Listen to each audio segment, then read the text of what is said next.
Hi guys, all India examination को crack करने के लिए काफ़ी बड़ा कंपटीशन होता है और इसलिए इसको क्रैक करने से पहले मेंटली फिट होना बहुत ज़रूरी है।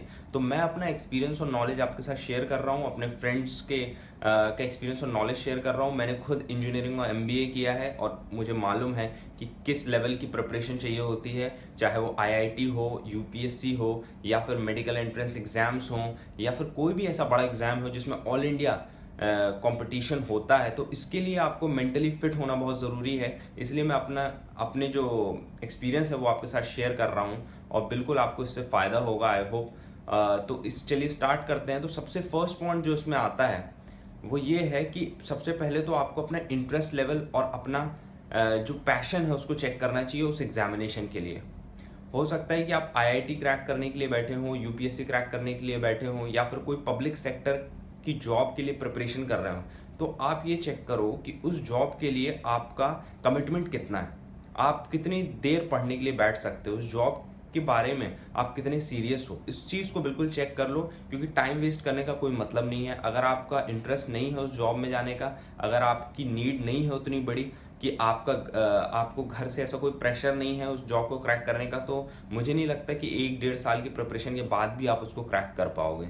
क्योंकि इस चीज़ के लिए नीड होना बहुत ज़रूरी है आपके घर, क्योंकि कई लोगों के साथ क्या होता है, उनके घर की नीड इतनी होती है, उनके मम्मी पापा ने बचपन से उन्हें ये सिखाया होता है कि बेटा तुम्हें बड़े होके तो एग्ज़ाम क्रैक करना ही है और कुछ बन के दिखाना है। तो वो लोग आपसे ज़्यादा प्रिपेयर करेंगे और आपको कंपटीशन में पीछे कर देंगे। तो इसलिए आपको अपना नीड और इंटरेस्ट ज़रूर चेक करना चाहिए ऐसे बड़े एग्जामिनेशन की प्रिपरेशन से पहले। तो अगर आपकी नीड उतनी बड़ी नहीं है, अगर आपकी उतनी इच्छा नहीं है उस एग्जामिनेशन को क्रैक करने की, तो आपको कुछ और देखना चाहिए। उस एग्जामिनेशन के बारे में आई थिंक भूल जाना चाहिए, बिकॉज टफ एग्ज़ाम होता है और बिल्कुल उसमें प्रिपरेशन बहुत डट के करनी पड़ती है। उसके बाद सेकंड पॉइंट आप ये देख सकते हो कि आपने अपना डिज़ायर लेवल चेक कर लिया, आपने अपनी इंटरेस्ट लेवल चेक कर लिया। उसके बाद आप ये देखो कि मैं कहाँ से सही इन्फॉर्मेशन ले सकता हूँ, एक स्मार्ट स्टडी कर सकता हूँ, किन टीचर्स के पास जा सकता हूँ, किस इंस्टीट्यूट में जा सकता हूँ जहाँ पर मुझे एक्चुअल और सही इन्फॉर्मेशन मिले, जिससे मेरा टाइम वेस्ट कम हो और गाइडेंस सही मिले।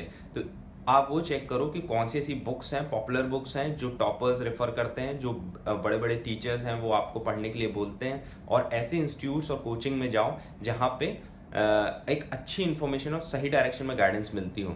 तो ये आपका सेकंड पॉइंट होगा। उसके बाद थर्ड पॉइंट ये है, आपने प्रिपरेशन कर ली, आपने अपना डिज़ायर लेवल, इंटरेस्ट लेवल आपका अच्छा है, तो आपको अब मेरे ख्याल से 30% ही है उस एग्ज़ाम को क्रैक करना और आपको बिल्कुल वो चीज़ मिल सकती है। तो अब आपको ये करना है कि कंसिस्टेंट रहना है, आपको बार बार ट्राई करते रहना है, एक बार, दो बार, तीन बार, लेकिन आपका श्योर शॉट उस एग्जामिनेशन में हो सकता है, क्योंकि आपकी प्रिपरेशन अच्छी है, आपको उस चीज़ में जाने का इंटरेस्ट है, आपका डायरेक्शन सही है।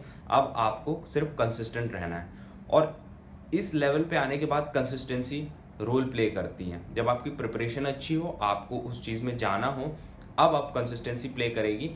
एक बार में नहीं हुआ, दूसरी बार में हो जाएगा, दूसरी बार में नहीं हुआ, तीसरी बार में हो जाएगा, क्योंकि आपका डायरेक्शन वो है। तो बिल्कुल आपको सफलता मिलनी मिलनी है, और आप ऐसे लोगों से बहुत आगे हैं जो उस एग्ज़ाम में जिनका इंटरेस्ट ही नहीं है और जो बैठ रहे हैं। आप तो उनसे आगे ही हैं, और आगे चल के आपका उस एग्जामिनेशन क्रैक करना हो गई। तो ये 3 टिप्स थे जो मैं आपके साथ, एक जनरल फिलॉसफी है वो मैं आपके साथ शेयर करना चाहता था। आई होप ये वीडियो आपको हेल्प किया होगा, और बिल्कुल जाइए, आपसे आईआईटी क्रैक करिए, यूपीएससी क्रैक करिए, आईआईएम्स में जाइए, बिजनेस ओपन करिए, और हम लोगों को बहुत अच्छी अच्छी सर्विस दीजिए।